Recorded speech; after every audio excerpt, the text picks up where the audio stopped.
The Daily Fix by Rohan Venkatamakrishnan published yesterday 9:40 a.m. Debris of a burnt-down home in Rajabazar in Aurangabad on May 13.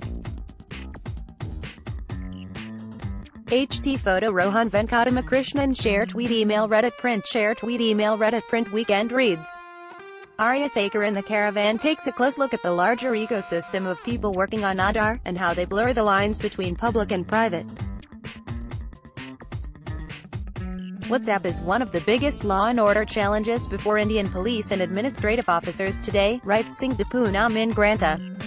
As a young superintendent of police in Jharkhand asked me, how can we stop a riot or lynching from happening until we know a rumor is circulating and can plan action accordingly? They have no option but to find a way. Many centuries ago, a Dravidian language and an Indo-Aryan language were fused together to fashion a distinctly new literary idiom. Kartik Venkateshan Mint writes about Manipravalam, a fusion of Malayalam and Sanskrit.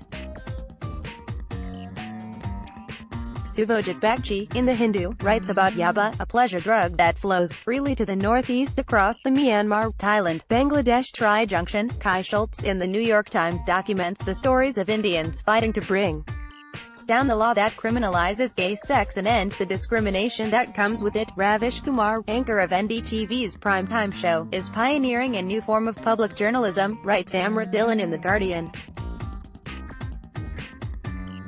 Giving a voice to the poor in a small-town India, every night at 9 p.m. he chooses an issue that affects millions of Indians, broadcasting their personal stories.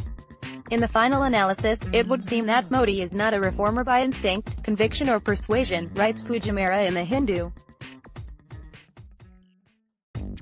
Politics, not economics, drives him. The economy under him is not significantly reformed, the high-growth path remains out of reach. Commentators may be overstressing his government's record on the macroeconomy and understating the policy slip-ups.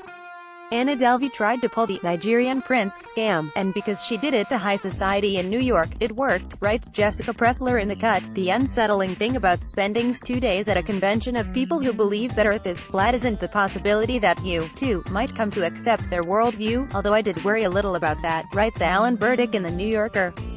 Rather, it's the very real likelihood that, after sitting through hours of presentations on scientism, lightning angels, and NASA's many conspiracies, the moon landing hoax, the international fake station, so-called satellites, and in chatting with IT specialists, cops, college students, and fashionably dressed families with young children, all of them unfailingly earnest and lovely, you will come to actually understand why a growing number of people are dead certain that Earth is flat. Because that truth is unnerving. Who will pay Kim Jong-un's hotel bill if the U.S.-North Korea summit actually takes place?